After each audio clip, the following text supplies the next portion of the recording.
Assalamualaikum warahmatullahi wabarakatuh. Selamat pagi teman-teman. Pagi ini nyantai aja. Saya fokuskan untuk tanya jawab. Tanya jawab, saya undang mungkin sekitar 3 atau 4 teman untuk bisa nanya sambil live bareng. Konsultasi kecil-kecilan juga boleh. Ya, selamat pagi Bosman.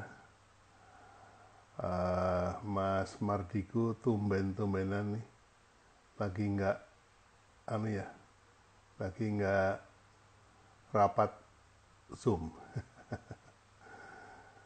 Ya, saya pengen ngajak Mas Bosman untuk ikutan, tapi beliaunya kayaknya sibuk banget.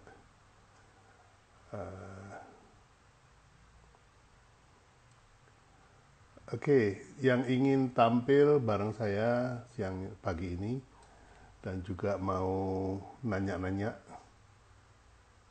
live, silahkan Anda request, nanti saya add, kita ngobrol masing-masing mungkin 10 menit cukup kali ya. 10 menit aja.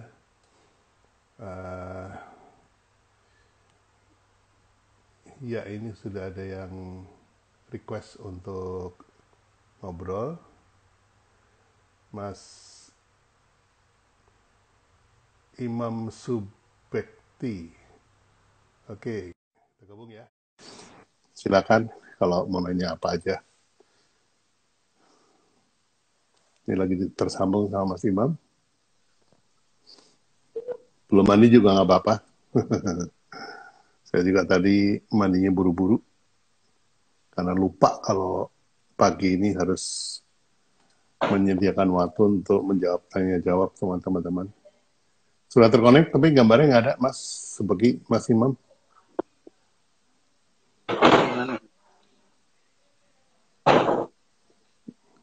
Ya, ini ada masalah ini jaringan kayaknya. Karena biasa ini. Jaringannya jelek, belakangan jelek jaringannya. Saya cancel dulu ya, Mas. Oke. Assalamualaikum, Pak Bi. Lama nggak bertanya. Oke. Ini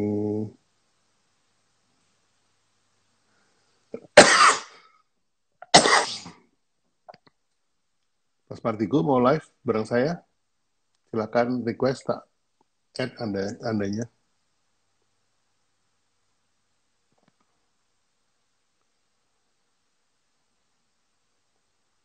Selamat pagi, Mas Taufik. Pak Bi, semoga sehat selalu untuk terus berbagi ilmunya. Amin. Terima kasih doanya. Semoga diijabah oleh Allah Subhanahu wa taala. Sehingga saya bisa mewakafkan waktu saya untuk berbagi. Ya, ada Pak Mardiku. Tapi Pak Mardiku ini ilmunya buat saya ketinggian. Beliau ini kan ilmunya makro. Kalau saya ini lebih banyak bermain di mikro masalahnya. Mikro pun juga super mikro. Malah kalau bicara brand bisa sampai ke nano. Apa itu nano brand? Nano brand itu adalah komunikasi subconscious. Ya. Saya kalau praktisi hipnotis tahu bahwa saya mempraktikkan dari tahun 78, saya pertama kali masuk ke periklanan, saya sudah menggunakan teknik subconscious communication, tapi saya sendiri nggak pernah belajar, jadi itu natural saja. Dari tahun 78. Waktu itu yang pertama kali saya bikin adalah lebih indah dari warna aslinya. Nah, ini kan sesuatu yang menggoda subconscious ya. Mana ada yang lebih indah dari warna asli? Warna asli itu ciptaan Tuhan, kok ini bisa lebih indah? Gitu. Mana ada ciptaan manusia lebih indah dari ciptaan Tuhan? Itu kalau dibahas panjang itu. Oke.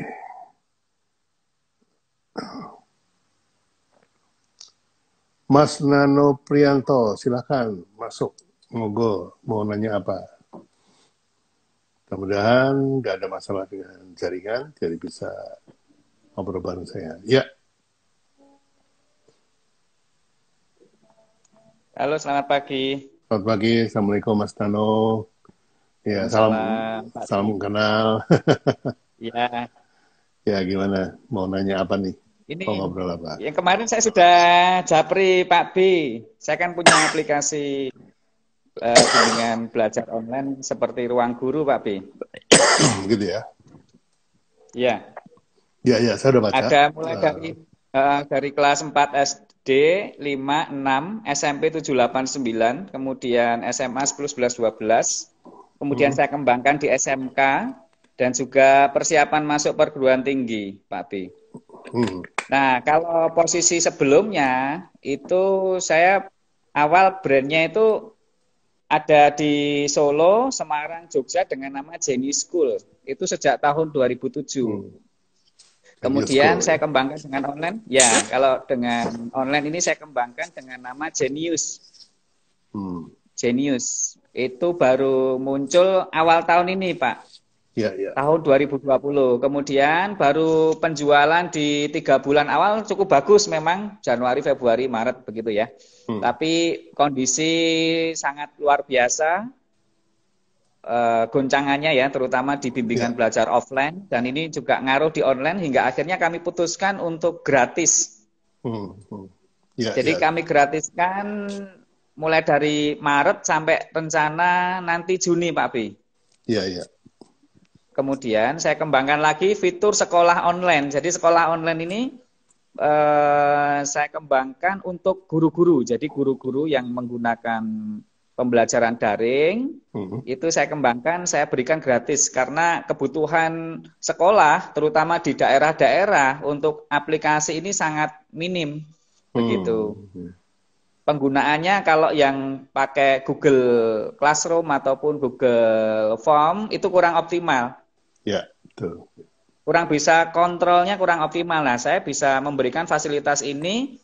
Jadi guru itu bisa melayani pembelajaran materi ringkasan, kemudian bisa ngasih soal, kemudian baik itu essay, kemudian pilihan ganda dan juga portofolio, dan anak kelihatan, bisa dimonitor begitu. Anak kelihatan bisa dimonitor. Nah, memang secara kekuatan dana, nah ini perlu saya sampaikan ke Pak B, kami putra daerah dan kami belum cukup punya banyak dana seperti Ruang Guru ya. Kalau Ruang Guru kan luar biasa, ada 9 naga di belakangnya sehingga di televisi kan nggak pernah henti-hentinya. Dan kabar terbaru kan dapat berapa itu 5,6 triliun ya untuk pembelajaran daring. Itu kan sangat memukul kami ya. Saya melihat itu anggaran biaya yang diajukan untuk membuat video 2 miliar, padahal kami produksi aja 300.000, kenapa 2 miliar? Nah ini saya bukan membicarakan Ruang Guru, cuman saya mau konsul nih sama Pak B, gimana ya strateginya ini saya sudah gratiskan nih, saya sudah promo kemana-mana ya. Nah ini apakah strategi gratis saya untuk membantu masyarakat ini sudah benar atau belum? Kemudian bagaimana supaya info gratis ini bisa digunakan oleh seluruh masyarakat Indonesia, maksudnya publikasinya, saya masih lemah di publikasi. Jadi belum cukup banyak orang tahu saya menggratiskan. Bimbel Genius itu digratiskan, belum banyak orang tahu. Kemudian yang berikutnya termasuk guru, sekolah, dan juga anak-anak ya belum banyak yang tahu. Kemudian termasuk ini Pak B, pengembangan ke depan untuk bimbel online itu, apakah persaingannya dengan yang sudah ada ya seperti raksasa besar itu, apakah kami mampu dan bisa ya Pak B? Mohon maaf kalau dari segi harga memang kami lebih murah. Ruang Guru biasanya 1 tahun itu sekitar 900 sampai 1,2 untuk 1 tahun. Nah kami itu 200.000 Pak B Itu untuk yang SD, SMP, SMA. Kalau SMK dan juga masuk perguruan tinggi hanya 100.000 dan itu bisa digunakan 1 tahun. Dengan fitur pelayanan bisa konsul gratis. Jadi kami sediakan fitur seperti Halodoc di dalam sistem kami. Anak yang mau chat konsul itu gratis dan kapanpun dimanapun begitu. Nah, apakah strategi harga saya yang murah ini sudah tepat atau belum? Nah, mohon masukannya, Pak Bi. Oke. Ini jadi konsultasi ya. Ya. Gak apa-apa, gak apa-apa. Saya mungkin karena acara ini gratis ya, siaran ini gratis. Ya, jadi terima kasih Pak Bi. Kalau gratis itu saya sebagai orang komersial, gratis itu tidak mengikat. Karena Anda gratis, saya boleh suka-suka, ngajarnya boleh suka-suka. Karena Anda nanya gratis, saya jawabnya boleh suka-suka gitu ya. Tidak ada komitmen, kita nggak ada komitmen, jadi Anda nggak bisa bilang, kok Pak Bi ngasih tahu saya gini kok salah gitu ya. Itu nggak bisa nyalain saya, karena kita nggak ada komitmen kan. Nah, itu jeleknya gratis di situ. Jadi kalau misalnya Anda minta, tapi kasih saya slogan gratis, saya ngawur aja. Saya misalnya lagi ngeliat buku, terus semua bisa, wah udah, semua bisa. Gitu. Loh kok itu sama-sama orang lain, Pak Bi? Ya karena kita nggak ada komitmen, ya Anda nggak bisa nyalain saya. Itu jeleknya gratis ya. Makanya, walaupun Rp1, itu tetap harus ada transaksi. Karena transaksi itu artinya komitmen. Kalau saya dikasih kelas gratis sama Anda, saya langsung mikirnya gini, jangan-jangan ngajarnya ngawur nih. Saya jangan-jangan dibelokkan kemana gitu ya. Jadi hati-hati dengan kata gratis, karena gratis itu tidak bawah sadar, itu artinya gua nggak komit loh ya, makanya gua kasih gratis gitu. Jadi, ya. Walaupun niatnya sosial ya Pak Bi. Oh, mau niat sosial mau enggak, tetap sosial itu kan juga transaksi kan? Sosial itu transaksi kan? Iya, iya. Kalau Anda sedekah, Anda itu transaksi bukan? Ya, awalnya sih memang ikhlas, tapi ada transaksinya mau segi promo juga sih, Pak Bi. Jadi, kalau yang namanya sedekah itu, kita bersedekah, bertransaksi sama Tuhan. Bahwa saya, nanti kalau saya sedekah, tolong dicatat sebagai amal jariah saya. Yang meringankan dosa-dosa saya ketika pengadilan akhir. Kan seperti itu. Ini logiknya seperti itu. Jadi, hidup itu transaksi, Mas. Hidup itu transaksi. Makanya, kalau Anda minta gratis, padahal itu profesi saya nggak bisa ngasih. Harus ada transaksi. Tapi kalau Anda minta saya cuciin mobil Anda, saya bersedia karena bukan profesi saya. Gitu. Nah, ini mengenai gratis ya. Kemudian, yang pertama mengenai nama. Ya. Nama Genius itu bagus. Cuma saya yakin kalau Anda hakikan pasti akan diterima. Sudah haki atau belum? Sudah haki. Sudah haki. Sudah paten juga sudah. Sudah ada payung hukumnya ya? Sudah, Kemenhumham sudah. Oke. Konsep pembelajarannya dipatenkan ya? Kalau konsepnya belum, Pak Bi. Oke. Konsep pembelajarannya belum. Berarti kalau Anda dicontek itu nggak ada payung hukumnya ya. Tapi kalau namanya dipakai itu ada payung hukumnya. Ya. Oke. Tapi kalau fitur-fitur sudah saya patenkan, Pak Bi. Fitur-fitur di sistem sudah saya patenkan. Tapi kalau konsep pembelajaran belum. Ini Anda pakai aplikasi apa nih untuk pembelajaran itu? Saya buat sendiri, Pak Bi. Dengan tim, kami menggunakan servernya Amazon.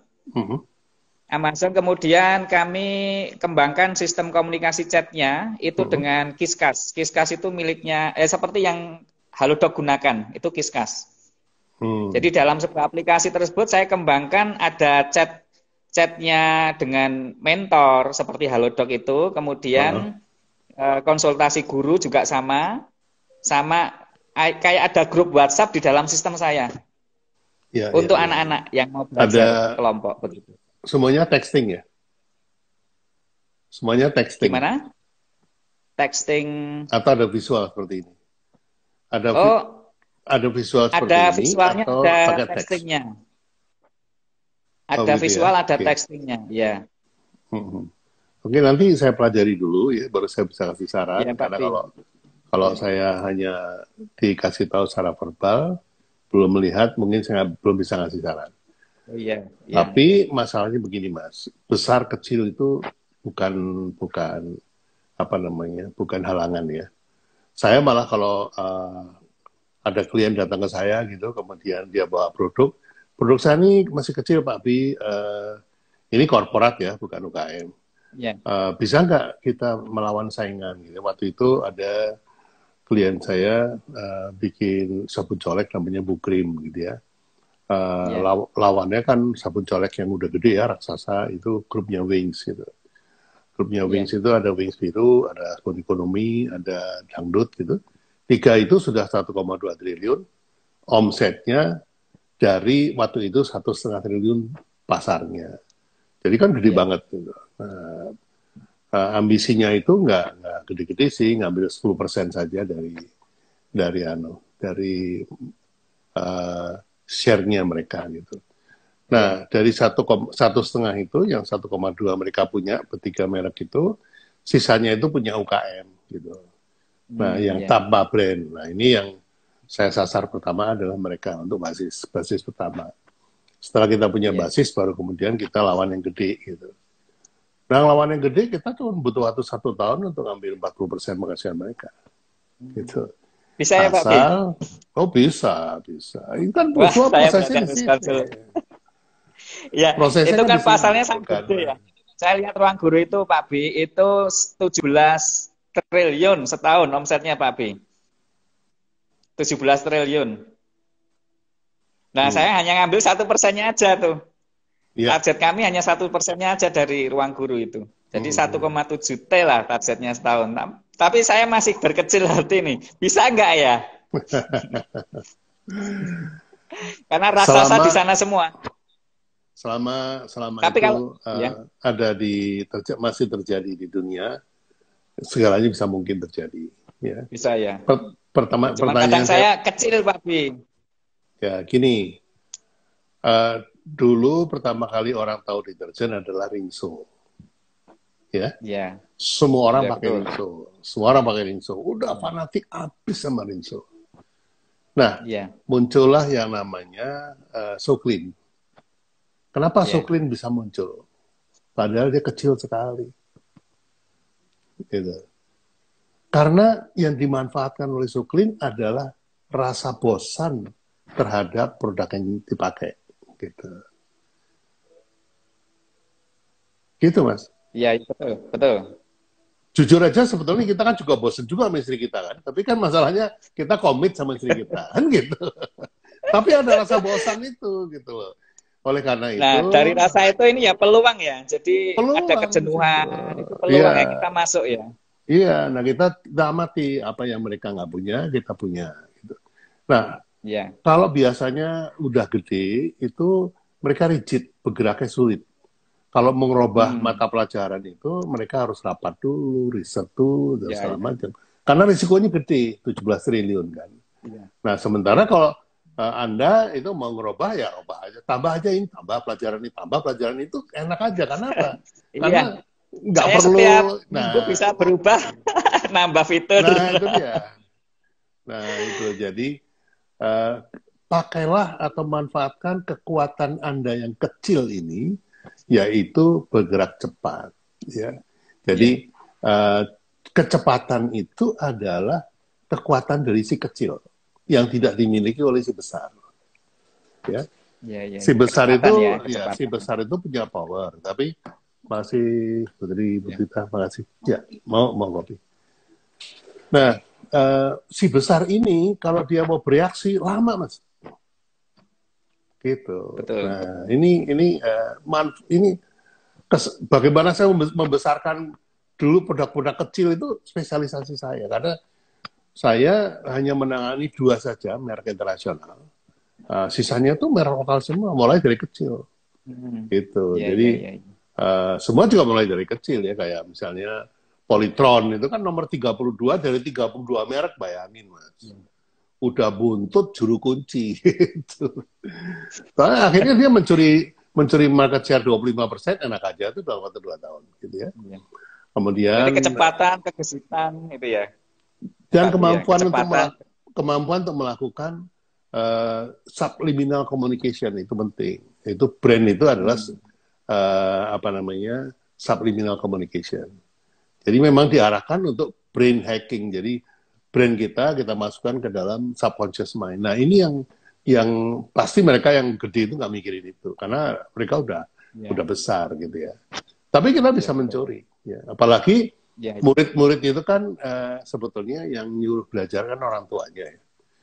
Jadi si muridnya itu, atau bisa juga muridnya yang kita pengaruhi supaya si anak ini yang kemudian, mama pakai ini dong, gitu, ya kayak gitu. Jenius dong, gitu, ya.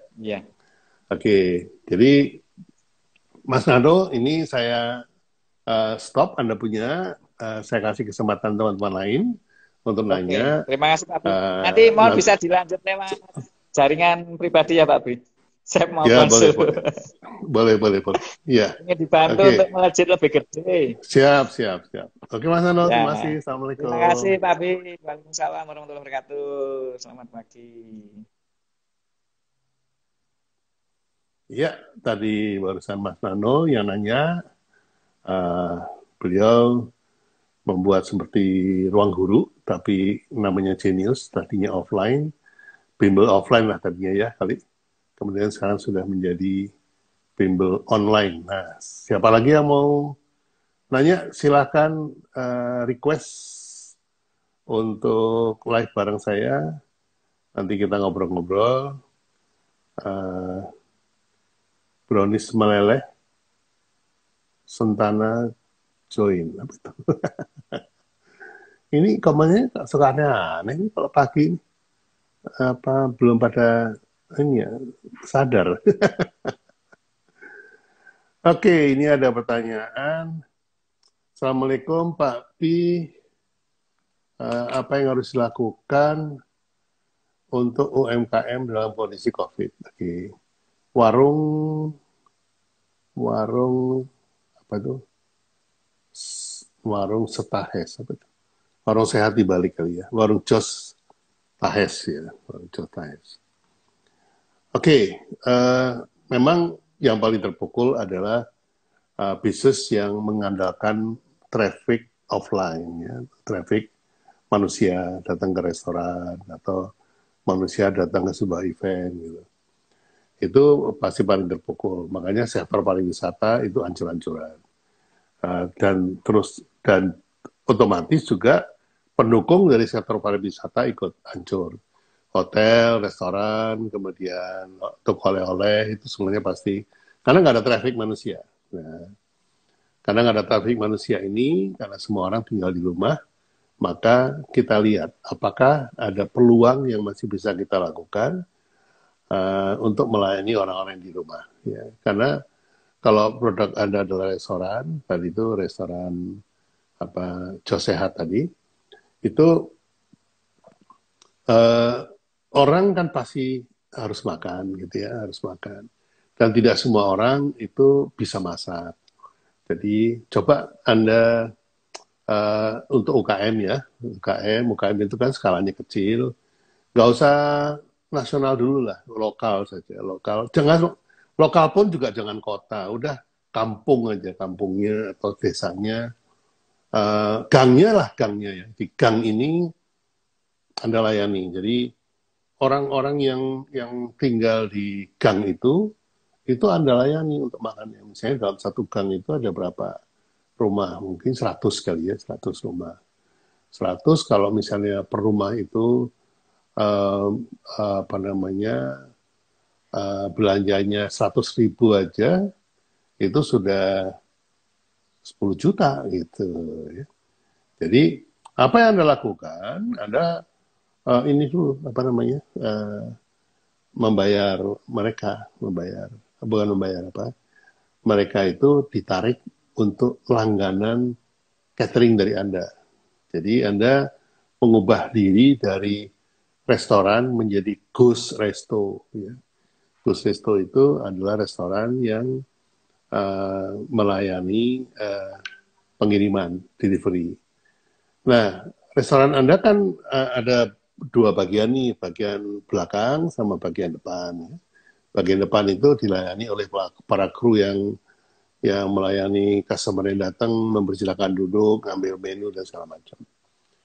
Nah, teman-teman yang kemudian nggak punya kerjaan ini diarahkan untuk delivery. Jadi tolong antar ke situ karena ini satu gang, jadi kan dekat ya, dengan jalan kaki juga bisa, nggak perlu pakai motor. Apa yang Anda lakukan? Pertama-tama Anda bikin menu kecil-kecil, ya. Misalnya Anda bikin yang Anda andalkan, misalnya gudeg, ya udah Anda bikin masak gudeg kali ini, kasih kecil-kecil, porsi kecil-kecil, kirim ke tetangga. Ya. Assalamualaikum Bu, ini ada sampel nih dari kami. Ini gudeg kami, kita bisa delivery loh. Kalau misalnya Anda mau pesan ke kita, nanti kami antar gitu. Tinggal WA aja, ini nomor kita, atau SMS nomor kita, atau telepon, silakan. Udah, sampling ke tetangga-tetangga itu. Nah, ketika tetangga itu dapat sampel, dia tahu rasanya. Besok, bikin gulai, kirim ke tetangga. Itu dalam waktu 1 minggu, itu lidah tetangga sudah terdidik oleh masakan kita. Sehingga kemudian tetangga itu mulai kangen sama rasa itu. Terus mulai ada yang SMS. Nggak sampai seminggu lah, biasanya 3 hari juga udah ini. Dan itu biarkanlah mereka berantem, rebutan. Kecil aja, jangan banyak-banyak. Nanti suaminya minta, isinya bilang, enak aja, biar aja mereka berantem. Gitu. Karena dengan berantem itu tiba-tiba mereka butuh porsi yang gede.